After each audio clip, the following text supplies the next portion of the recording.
Sejam bem-vindos a mais uma aula aqui no nosso canal. Eu sou Thalita Chimelli e vou falar hoje com vocês sobre reabilitação de rebordos atróficos, rebordos altamente reabsorvidos, com próteses totais convencionais. Se você ainda não está inscrito no canal, pode se inscrever agora. Também pode se inscrever no nosso grupo do Telegram, nosso canal no Telegram. Lá tem bastante informação importante que você vai gostar de acompanhar. E também já vai curtindo o vídeo, principalmente se você já é meu aluno e já sabe que vem coisa boa por aí. Vamos para a aula.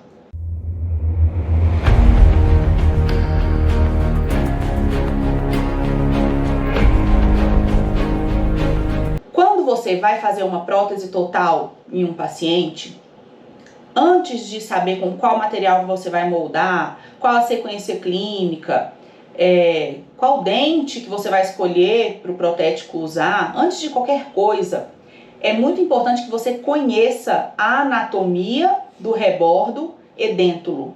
O que significa isso? É você entender como é que é aquele rebordo, aquela região, aquele lugar que você vai reabilitar, né? Aquela maxila ou aquela mandíbula, ou os dois, quando é uma prótese total dupla, né? Superior e inferior. Então, isso é muito negligenciado, sabe? Normalmente as pessoas estão mais presas à técnica e muito menos ao diagnóstico. Isso é um problema muito sério, porque as pessoas ficam altamente especializadas em fazer uma manobra, em fazer um passo a passo clínico, mas às vezes ela está fazendo tudo errado, porque desde lá do início ela não identificou uma coisa muito importante que vai mudar todo o curso do tratamento dela. Então, isso é o que eu quero deixar bem claro para vocês aqui. Eu vou gastar um tempinho com isso no início da nossa aula, porque eu quero falar sobre a importância e sobre como, né, conhecer os rebordos edêntulos superiores e inferiores e também, principalmente, conhecer os padrões de reabsorção. Então, você que está me assistindo aí hoje, estudante de odontologia ou dentista, você que provavelmente tem todos os seus dentes, nunca, sabe, não faz nem a menor ideia do que pode ser, né, usar uma prótese total. Que isso também é uma coisa interessante, a gente às vezes tem que imaginar também como é que, se colocar um pouco no lugar do paciente para ver como a gente pode melhorar aquela condição daquele paciente. Mas tudo bem, imagina você aí com todos os seus dentes, por algum motivo, você vai ter que extrair todos os seus dentes amanhã, superiores e inferiores. Não, professora, nem me fala uma coisa dessa. A gente nem gosta de pensar, né? Mas vamos fazer esse exercício? Você, como se fosse amanhã, vai ter que tirar todos os seus dentes. Você precisa saber de uma coisa. Esse osso que você tem hoje, mantendo os seus dentes na posição em que eles estão, ele só está aí por estímulos causados pelo ligamento periodontal. Ligamento periodontal que pertence a quem? Ao osso ou pertence aos dentes? Aos dentes, né? Então, quando a gente tira um dente, a gente não tem mais ligamento periodontal. Então, a gente não tem mais estímulo para o equilíbrio entre a formação e a reabsorção óssea, que é o que acontece ao longo da nossa vida, né? Então, o que acontece? Você tirou os dentes hoje, seu osso está aqui, na região, por exemplo, da cervical aqui, cervical dos seus dentes. Imagina que você não tinha perda óssea antes, nem nada, nem biotipo periodontal muito fino. Tirou os dentes e manteve aqui. Em 6 meses, você vai perder bastante osso, vai ter bastante reabsorção óssea.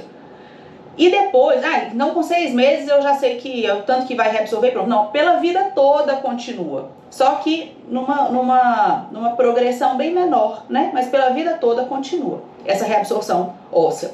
Ah, professora, já sei, por isso que tem que colocar, tirou o dente, já tem que colocar a prótese total logo, né? Porque se o paciente ficou muitos anos sem prótese, ele vai chegar com o rebordo muito reabsorvido. E se ele, quando extraiu, já colocou a prótese, então manteve ele aquela região. Isso é um mito, sabe, gente? A presença da prótese, removível, total, que a gente está falando aqui nessa aula, a presença da prótese, ela não mantém o osso. Existe uma alternativa protética que mantém, que são os implantes. Os implantes ósseos integrados, eles mantêm sim o osso ali naquela posição, naquele volume e formato. Porém, o uso de prótese não. Então, o primeiro mito que eu vou tirar aqui para vocês, tanto faz se o paciente tirou os dentes lá quando ele tinha 20 anos e nunca usou uma prótese e hoje ele tem 70, tanto faz, do que se ele tirou aos 20 anos e vem usando próteses e hoje ele tem 70. Agora, tem uma diferença importante que é psicológica, né? O paciente que já está acostumado a usar uma prótese total, fazer uma prótese total nova para ele é sempre mais fácil do que fazer uma prótese para quem nunca usou, né? Para quem eu falei para vocês essa questão de se imaginar, né, usando a prótese, eu fico imaginando, gente, olha, uma prótese total é grande, né? Principalmente a superior ali, ela é uma coisa, imagina ficar com aquilo dentro da boca o tempo todo, né? Deve ser, por mais que não tenha os dentes e esteja restabelecendo aquele volume dental e ósseo e gengival que anteriormente tinha, mesmo assim, é muito difícil, é uma adaptação difícil, né? Tudo bem, mas a aula hoje não é sobre isso. É sobre o que, então? É sobre entender como acontece essa reabsorção, né? E de que forma a gente precisa compensar e a gente precisa se preparar lá na frente, na hora da montagem de dentes, na hora da moldagem anatômica, que são coisas que eu vou falar aqui pra vocês. Quais são aquelas coisas que a gente vai precisar fazer diferente caso o nosso paciente tenha tido um rebordo altamente reabsorvido e aonde? Foi na maxila, foi na mandíbula, de que forma, tá bom? Então agora eu vou falar pra vocês a diferença entre a reabsorção óssea que acontece na mandíbula e na maxila. Na mandíbula, o que acontece com os nossos pacientes quando eles perdem os dentes é que o osso que antes era dessa altura, ele fica menorzinho aqui, ele fica mais baixinho. Então, isso se chama uma reabsorção vertical. Mas para não confundir, eu prefiro que você entenda assim: o osso da mandíbula reabsorve de cima para baixo. Então, ele era mais alto, ele vai ficar mais baixinho, tá? Da mandíbula. Agora eu vou falar da maxila. Da maxila é diferente. Na maxila, ele reabsorve também em altura, mas principalmente em profundidade. Então, a maxila, ela reabsorve horizontal. O que significa? De fora para dentro. Então, ela encolhe. Agora, imagina, se eu tenho... Pena não ter nenhum manequim aqui. Geralmente eu tenho, mas aqui em casa hoje eu não tô com nenhum manequim. Mas se eu tenho maxila aqui, mandíbula aqui, a minha mandíbula vai fazer isso, a minha maxila vai fazer isso. Então, o que aconteceu? Eu tinha um paciente normal, agora eu tenho um paciente prognata. Por que ele é prognata? Porque o queixo dele é lá na frente, porque não reabsorveu para dentro, ele reabsorveu só para baixo. E a mandíbula, que antes era na posição correta, ela reabsorveu lá para dentro. Então, é assim que acontece a reabsorção do osso.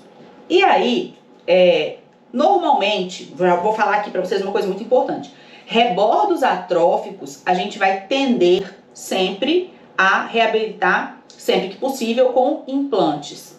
Porque próteses o que segura a prótese ali no paciente, basicamente, é a anatomia que ele tem. Se ele não tem uma boa anatomia, porque reabsorveu muito osso, porque perdeu muito osso, dificilmente eu vou ter uma boa retenção da minha prótese. E aí, se eu não tenho uma boa retenção da minha prótese pelos meios convencionais, então eu vou lançar a mão dos implantes e eu vou fixar essa prótese nos implantes. Seja fazendo essa prótese fixada de forma definitiva fixa, né, com parafusada, ou então eu vou fazer uma sobredentadura, uma overdentary, né, que a gente fala, que é quando a gente coloca, por exemplo, 2 implantes e a prótese tira e coloca, mas ela encaixa ali naqueles implantes que o paciente tem, tá? Então, toda vez que a gente tiver condições ruins de estabilidade da prótese, a gente vai pensar, né, em implantes. Vamos pensar agora sobre uma coisa, ainda pensando sobre a reabsorção. Se a mandíbula reabsorve de cima para baixo, vocês entendem que ela não reabsorve, ela não fica fina. O que ela fica? Baixa, né? Então, ela fica baixa, mas ela mantém uma espessura grande de osso. E nessa espessura eu consigo colocar implantes de um bom diâmetro, que vão me dar uma boa sustentação. Então, é muito comum nas reabsorções mandibulares, né, quando a gente vai reabilitar, usar 4 implantes, por exemplo, entre os forames mentonianos. Então, é uma área de baixo risco cirúrgico, de alta previsibilidade e de grande diferença, de grande benefício protético, né? É muito melhor o paciente ter uma prótese fixa sobre implantes ou removível sobre implantes na mandíbula do que ele ter uma prótese que não fica ali de jeito nenhum. Então, é muito boa essa solução protética e cirúrgica. Agora, em maxila, mesmo quando a gente tem essa perda horizontal, né, aqui da região anterior da maxila, que a gente chama de pré-maxila, mesmo quando a gente tem essa perda, a gente consegue ainda fazer próteses com uma boa retenção. Tanto que você com certeza já ouviu, ou já percebeu no seu dia a dia, a prótese de cima é melhor de ficar, a de baixo é que geralmente dá mais problema. Não é assim que a gente às vezes explica para o paciente, ou às vezes até o próprio paciente já vem falando isso pra gente? Então, quando eu vou optar por reabilitar um rebordo edêntulo superior, muitas vezes não vai fazer diferença protética eu colocar implantes ou não.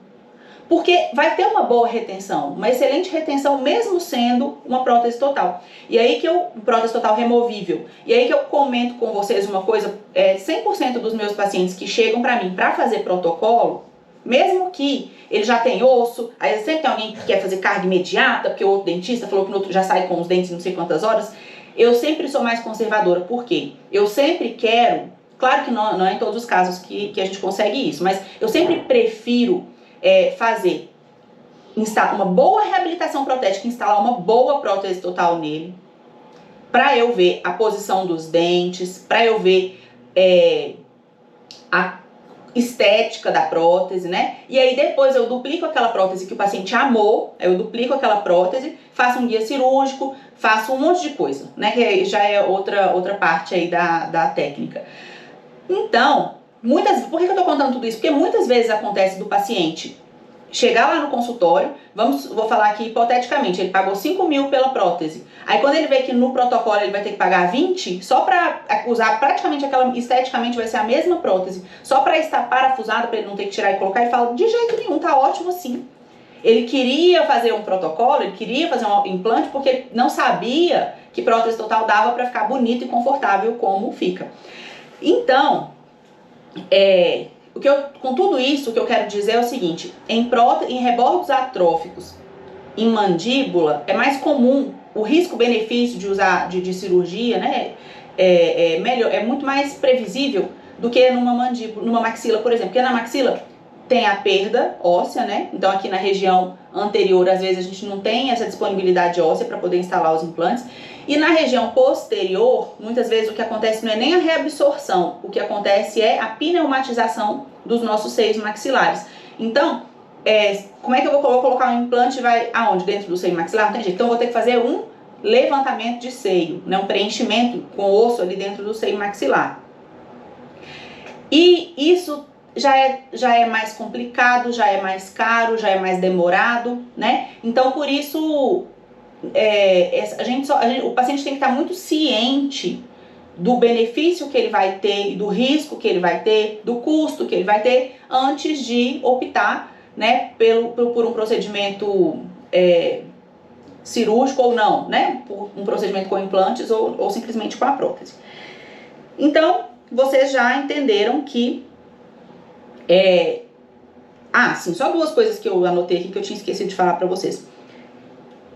Com exceção dos pacientes que têm fatores psicológicos envolvidos. Por exemplo, eu já tive uma paciente, há muito tempo atrás, eu não fiz o tratamento dela, ela foi numa consulta inicial só, mas eu nunca esqueci dessa paciente. Ela falou assim, eu explicando pra ela isso, né, que era melhor a gente fazer um protocolo inferior, que a gente poderia tentar uma prótese superior e depois, talvez, mudar e tudo. E aí ela falou assim, mas doutora, não, porque eu vou fazer uma cirurgia e na minha cirurgia eu não quero ficar sem a prótese. Porque eles tiram a prótese para fazer cirurgia. Então, é uma questão psicológica, é uma questão emocional da sua paciente. E quanto a isso, não há discussão. Então, realmente, naquela situação, o melhor para ela era mesmo fazer com implantes. E tem outra situação também que limita muito o uso de próteses removíveis superiores, que é o paciente que tem muita sensibilidade, tem muita facilidade de ânsia de vômito, entendeu? Então, esse paciente, às vezes, ele simplesmente não consegue usar. Ou para ele conseguir usar, eu preciso tirar tanto do palato que ele fica sem retenção na prótese. E aí a retenção precisaria realmente vir dos implantes. Então, tudo isso que eu estou colocando aqui são fatores para você colocar na balança na hora de fazer um planejamento para o seu paciente, na hora de discutir com o seu paciente, para que no final do tratamento você tenha certeza que você está fazendo exatamente aquilo que o paciente vai ficar satisfeito, aquilo que ele espera, né? É um alinhamento de expectativas. Tá bom. Só que, então, dito tudo isso que vocês já sabem, aí eu vou falar o seguinte para vocês. Fator financeiro, né, ou de saúde sistêmica. O paciente, por algum motivo, ele tem um rebordo horroroso, totalmente reabsorvido, de mandíbula, inclusive, maxila também, e ele não pode pagar. Ele vai ter que fazer a prótese total mesmo, convencional, né? Eu tenho certeza absoluta, né, por estar falando em português, está sendo ouvido no porque a maioria de vocês é assim, né? Talvez a grande maioria de vocês pegue um caso que claramente era um caso para implante, né? Era um caso para protocolo, só que vocês vão se deparar, né, naquela situação de ter que fazer uma prótese convencional. E aí, não é assim, o paciente não tem rebordo mesmo, vou fazer o que der, mas eu não tenho, não, vamos tentar fazer o melhor, né? E isso acontece comigo também no consultório, às vezes por uma questão financeira também, assim como acontece para vocês, e às vezes por uma questão sistêmica. O paciente não pode se submeter a uma cirurgia por algum motivo, né, de saúde dele, que pode ser diversos, né? Então, o que eu quero falar para vocês a partir de agora é como fazer próteses totais convencionais em pacientes com rebordo muito ruim, em pacientes com grande reabsorção. Tá bom? E aí tem alguns itens importantes que a gente deve considerar. Primeira coisa, a moldagem. A moldagem anatômica com alginato. O que é a moldagem anatômica? É a moldagem preliminar ou anatômica, tem esses dois nomes, que é aquela que a gente faz lá no início do tratamento, não para mandar fazer a prótese em cima daquela moldagem, para mandar fazer, ou a gente mesmo fazer, a moldeira individual. A moldeira individual é onde a gente vai aí sim fazer uma moldagem funcional do nosso paciente, e nessa moldagem funcional a gente vai entregar para o laboratório vai construir a prótese em cima desse molde funcional, tá bom? Então, quando você estiver fazendo a primeira consulta do paciente, de que ele já vai fazer o tratamento, você vai fazer a moldagem anatômica do seu paciente. Você não vai fazer da mesma forma a moldagem anatômica de uma paciente que tem um rebordo excelente, né? E de um paciente que tem um rebordo nulo, um rebordo quase zero, um rebordo que já reabsorveu demais. É para fazer diferente, e isso é a primeira coisa que eu vou ensinar para vocês aqui. Se eu vou moldar um paciente que tem um bom rebordo, eu vou fazer essa moldagem com alginato, né? Como é que eu faço? Eu pego uma moldeira pré-fabricada de alumínio, né? De prótese total para desdentados totais, desdentado total. Pelo amor de Deus, quando eu dava aula na Unip, eu acho, fui professora de prótese total na Unip. O que tinha de moldagem anatômica feita com moldeira de inox, moldeira tipo verniz, né? Essa moldeira que a gente usa para paciente dentado, era muito. E tudo bem, tá na graduação. Aí eu explicava, falava, não pode, não tem jeito, não faz sentido, não vai conseguir copiar bem, não tem o mesmo formato, explicava tudo direitinho. E pensava assim, nossa, porque graduação, né, primeira clínica deles, né? Quando eu fui para especialização de prótese, um monte de gente fazia a mesma coisa, ou seja, um monte de gente saiu da graduação sem saber que tem que usar a moldeira específica para desdentados totais, quando for moldar um paciente numa moldagem anatômica, numa moldagem preliminar, né? Então, como que eu faço essa moldagem? Eu sempre vou pegar essa moldeira pré-fabricada de alumínio, vou colocar cera nas suas bordas, né? Cera utilidade mesmo, coloco a cera assim nas bordas. Aí eu esquento um pouquinho essa cera, coloco a moldeira na boca e faço uma massagem aqui assim, ó, para poder individualizar mais ainda mas ainda não, porque ela é pré-fabricada, é para individualizar, começar a individualizar aquela moldeira.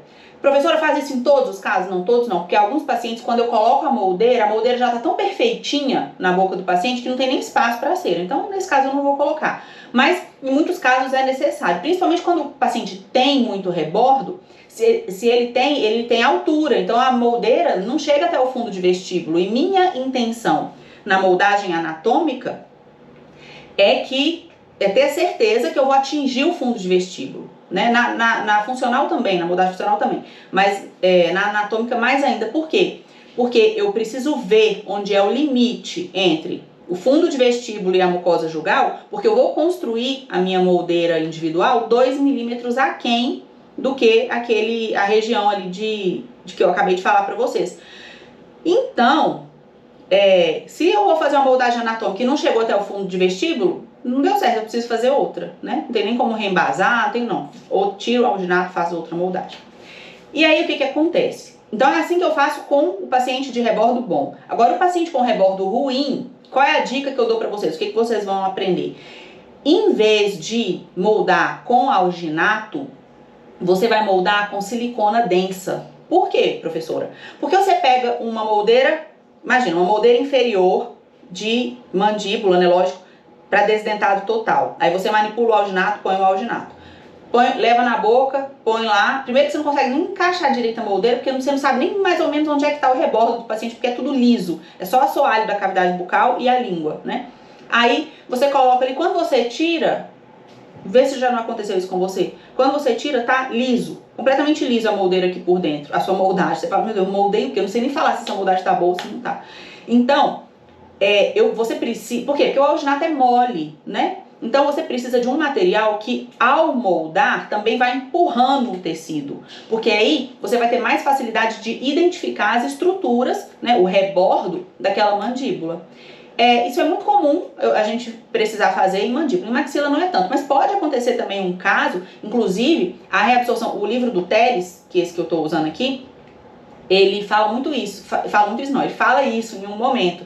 Ele fala assim que a reabsorção óssea em pacientes desdentados totais, ela é visível clinicamente com muita facilidade, né? É nítido, realmente reabsorve. Agora, os mecanismos fisiológicos, biológicos que estão envolvidos nesse processo de reabsorção são desconhecidos ainda. E a gente, por exemplo, não sabe explicar por que tem pacientes que têm padrões de reabsorção tão diferentes uns dos outros, né? Por exemplo, na mesma boca eu posso ter um padrão de reabsorção diferente de um lado e de outro. Agora, a gente sabe que incidência de forças além do fisiológico vão acelerar o processo de reabsorção. Então pode estar relacionado com oclusão, mas isso tudo são possibilidades que não necessariamente a gente visualiza, a gente faz a correlação confirmando isso na nossa rotina clínica, tá bom? Então, agora eu me perdi aqui, assim, aí você vai usar silicona de condensação. Por que não adição, professor? Pode usar adição, não tem problema não, só que é bem mais caro e não tem necessidade. Então, por isso que eu vou usar a silicona densa de condensação. Eu gosto da Zeta Plus para fazer isso. Eu gosto muito dessa marca Zermatt, mas, assim, trabalharia sem problema nenhum com qualquer uma. Menos aquelas que quando você começa a manipular, já começa a esfarinhar, a tomar presa em alguns lugares e o ativador nem encostou no resto da silicone. Não tem umas que são assim? Então essas aí não servem nem para criança brincar de massinha. Mas uma silicona simples dá certo para você fazer isso. Professora, mas eu trabalho numa clínica que é muito... Nossa, tudo é limitado. Até o microbrush a gente tem que passar álcool e usar de novo, Deus me livre, né, gente? Mas, enfim, você trabalha numa clínica de recurso muito limitado, que nem tem esse material disponível, né? Então, você vai fazer o quê? Você vai fazer o alginato que você está acostumado a fazer, só que com menos água, tá? Pra quê? Pra ele ficar mais grossinho, pra ele ficar mais duro, pra ele poder ter mais possibilidade de empurrar os tecidos ali, tá bom? E em mandíbula, agora uma dica, em mandíbula, na região, imagina onde ficam os molares inferiores aqui, onde ficariam, né, o paciente que não tem os dentes, molares inferiores. Por dentro, né, na parte lingual, a gente tem uma fossa de um lado e de outro. Se você passar o dedo, você sente que é mais fundinho. Para esses pacientes que não tem rebordo nenhum, muitas vezes, onde a prótese vai segurar é ali, tá? Quando é um paciente de rebordo normal, a gente evita estender demais a prótese ali, porque vai acabar machucando o paciente, né? Então a gente pede o paciente para pôr a língua no céu da boca, que quando ele põe a língua no céu da boca, levanta o assoalho bucal e aí alivia, né, a prótese naquela região. Então, eu faço muito isso para paciente de rebordo normal. Paciente de rebordo muito reabsorvido, eu sei que vai ficar sobreestendido ali, eu sei que vai incomodar o paciente, mas talvez seja a única alternativa que eu tenho para que aquele paciente tenha um pouco de retenção na prótese. E com o tempo, né, depois da prótese feita, com as consultas de controle, que são muito necessárias, que a gente faz depois, com as consultas de controle, aí a gente vai ver, vou desgastar um pouquinho, o paciente não está suportando, ou então, tá sobreestendida, mas ele tá confortável. Aí você fala, seu fulano, eu vou tirar um pouquinho aqui da prótese do senhor, mas talvez ela fique mais folgada. Não, então não faz não, doutora, dá pra aguentar, do jeito que tá aqui dá pra aguentar. Aí o paciente volta daí um mês, ele nem lembra mais. Por quê? Porque criou ali uma mucosa queratinizada, né, uma mucosa o organismo se adaptou, né, e o paciente tá conseguindo, tá preferindo usar a prótese dessa forma. Então isso é uma dica importante. E como é que eu faço, professora, para eu poder ter certeza que o material de moldagem vai chegar lá nessa região da linha oblíqua interna, né, vamos dizer assim. Eu não gosto de usar esses nomes porque eu sei que isso mais confunde, mas na região dos molares inferiores na lingual, né? Como é que eu sei? Aí é que tá. Quando você for provar a sua moldeira, talvez, como o seu rebordo é super reabsorvido, você vai colocar e a moldeira vai encostar lá no fundo do vestíbulo. Então você fala, não, tá tranquilo, nem vou pôr cera. Mas nessa região você põe um pouquinho de cera ali, tá bom? Para poder você fazer um prolongamento da sua moldeira para poder conseguir entrar ali. Segunda dica que eu vou dar para vocês: quantidade e qualidade de saliva do seu paciente. Se o seu paciente não tem saliva, ou tem pouca saliva, ou a saliva dele é uma saliva muito grossa, uma saliva mais mucosa e menos serosa, né? Se o seu paciente tem essas características e tem um rebordo bom, mesmo assim a prótese dele talvez não vai ter uma boa retenção e vai machucar. Então, um paciente de rebordo atrófico, mais ainda, você precisa contar com a saliva dele. Então, no início do tratamento, na consulta de avaliação inicial, já veja se esse paciente tem saliva ou não e já anota. Porque se ele não tiver, o que eu vou fazer, professora? O que eu faço? Só falar para tomar mais água? Não necessariamente. Às vezes você precisa mandar para um estomatologista, para alguém que é especialista em saliva, ou talvez você mesmo vai aprender, tratar e tudo. Eu normalmente encaminho. Porque aí o paciente vai fazer estímulo da glândula salivar com laser, uma série de coisas lá que eles fazem, além, lógico, né, de aumentar o consumo de água, mas é porque aumentar o consumo de água nem sempre é suficiente, tá? E aí o paciente vai ter uma saliva melhor, então isso favorece bem seu trabalho lá na frente. Outra coisa, esses pacientes desses rebordos, eles precisam estar cientes desde o primeiro dia do seu atendimento, e no primeiro dia já é possível notar se ele tem um rebordo reabsorvido, ele já tem que estar ciente de que é possível que ele precise usar um fixador químico, Corega, tem outras marcas aí, que ele precisa usar um fixador químico depois como rotina no dia a dia dele. Não porque sua prótese ficou mal feita, mas porque ele tem um rebordo atrófico. E aí você vai falar, eu sempre falo isso, antes é um aviso, você está avisando para o paciente que isso vai acontecer, né? Que isso pode acontecer. Depois é uma desculpa. Depois o paciente volta para você e fala assim, meu doutora, mas não consigo usar essa prótese, porque eu vou rir, se eu rir e mexer assim um pouquinho, ela cai. Então agora a senhora tem que usar Corega, mas eu não sabia que eu ia ter que ficar usando Corega, né? Então é importante também lembrar o paciente disso. Já estamos terminando, tá, gente?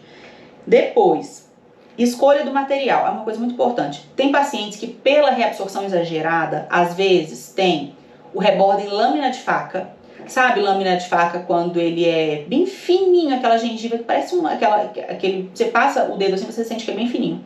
Isso machuca demais, porque a gengiva aí é muito fina. E aí na hora que a prótese acrílica dura, né, o acrílico é rígido, vai bater ali, o paciente não vai conseguir usar, porque vai machucar muito o paciente. Então, nesses casos de rebordo de lâmina de faca e também de nervo, o forame mentoniano muito superficializado, porque teve tanta perda de osso que tá já o forame em contato aqui pertinho da gengiva. Então o paciente vai se alimentar, ele não consegue, porque fica dando choque aqui.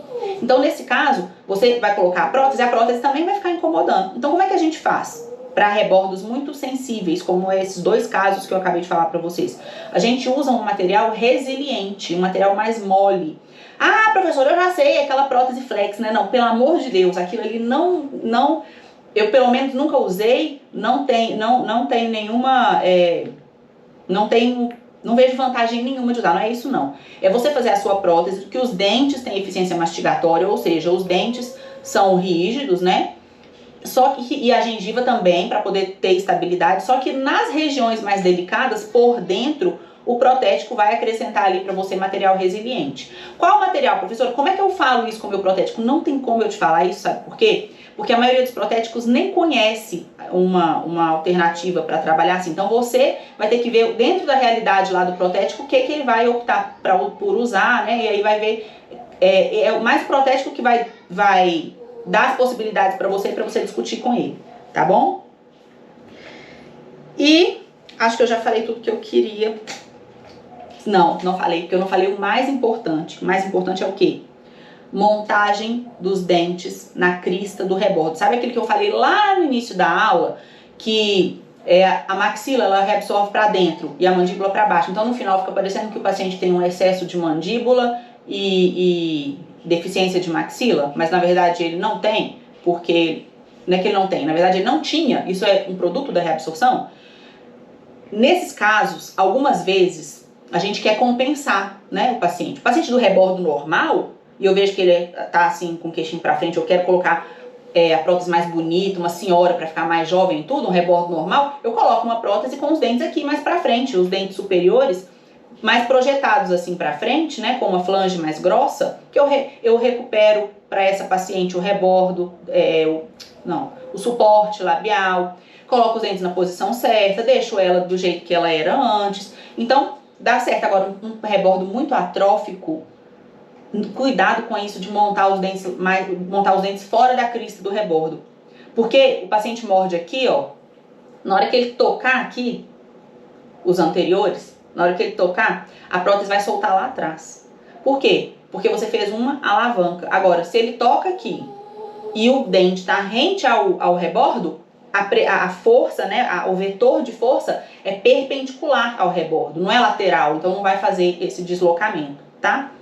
Uai, professora, mas e nos casos lá de rebordo normal, não acontece a mesma coisa? O paciente morde aqui na frente, ela vai querer soltar lá atrás, ela vai querer, mas aí tem tuber, tem altura de rebordo, né? Tem estruturas para sustentar aqui, então a gente pode até ousar montar um pouquinho fora da crista. Agora, pacientes com rebordo atrofiado, a gente não faz isso. Tá bom? Eu tive um paciente, agora chama-se o Luiz Toshio, eu até escrevi o nome dele aqui para lembrar dele na hora de dar a aula para vocês, que ele veio com uma prótese, na verdade, fizeram uma over inferior com sistema de barra clip, ele tinha 2 implantes e tudo, e fizeram a over para ele, e na superior fizeram total. Por quê? Porque isso é o mais comum, então todo mundo está acostumado a vender o protocolo inferior com a prótese total superior, ou então a over inferior e a total superior. Só que no caso dele era para ter feito o contrário. Por quê? Porque a reabsorção dele foi muito grande e fizeram os dentes aqui na frente. Então essa prótese simplesmente não parava. Ele é oriental, né? E tem uma anatomia diferente. Não sei se é porque é oriental, mas eu imagino que sim. Mas a maxila dele era pequenininha e a mandíbula grande. Então não dava para os dentes superiores abraçarem aqui do jeito que o dentista quis. E aí a irmã dele que levou ele pra mim, não que ele fica toda hora tirando essa, porque a prótese não ficava na boca dele, então ele pegou um hábito de ficar jogando a prótese pra frente, pra trás, ficar brincando com a prótese, e a irmã dele tinha pavor disso e levou lá pra poder arrumar isso. Eu falei, consigo, a gente faz isso, só que o senhor vai ficar assim, ó, no caso dele, ele ia ficar de topo aqui, e ficou, né, de topo. Não ia ficar cruzado, não montei cruzado, não precisou montar cruzado, mas ia ficar de topo. Aí todo mundo entendeu, todo mundo aceitou, eu fiz a prótese, ele amou, pronto, e deu certo. Mas por quê? Porque eu soube identificar isso lá no início. Se eu não sei, gente, pelo amor de Deus, prestem atenção nisso. Se eu não sei, você pode pensar assim, nossa, já tinha quase meia hora quando a professora começou a falar que era para moldar com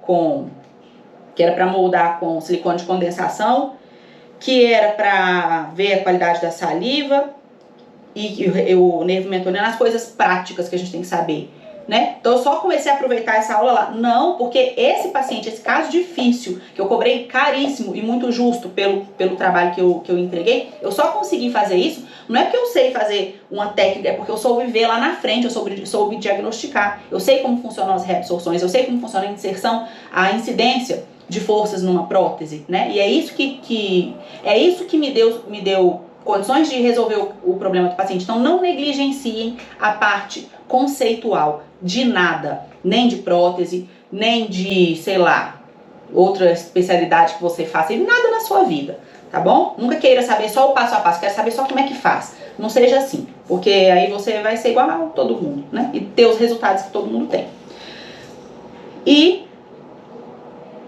Então já falei do seu Luiz Toshio. Acabou, gente. Recapitulando, então, eu falei dos rebordos atróficos, que a gente tem que ter atenção com a moldagem anatômica, que deve ser com material mais denso, montagem dos dentes, que deve ser na crista do rebordo, escolha do material da base da prótese, que deve ser um material mais resiliente em casos de pacientes com hipersensibilidade na mucosa, por aqueles casos que eu falei. A gente tem que olhar a saliva, tem que tratar a saliva do paciente. Me desculpem pela trilha sonora da Peteca chorando aqui o tempo todo, já vou abrir a porta para ela poder sair. É que se eu fecho ela lá fora, ela quer entrar, e aí fica chorando lá fora. Se eu fecho ela aqui dentro, às vezes ela fica quietinha, mas agora quer sair. Então, se inscreva no canal do YouTube. Calma, Peteca, eu só preciso falar agora o que eles têm que fazer no final. Se inscreva no canal do YouTube, ativa as notificações para você não perder nenhuma aula, né? Se inscreve no meu canal do Telegram também. Curte esse vídeo agora que você já assistiu. Compartilha com seus colegas. Comenta aqui embaixo o que você achou. Um caso que você já teve, que foi parecido. Ou então alguma coisa que você não sabia, que você falou, professora, bem que você falou isso aí mesmo, isso aí vai mudar a minha forma de trabalhar daqui pra frente, né? Enfim, tá bom? Calma, Peteca. Até a próxima aula, gente. Um abraço.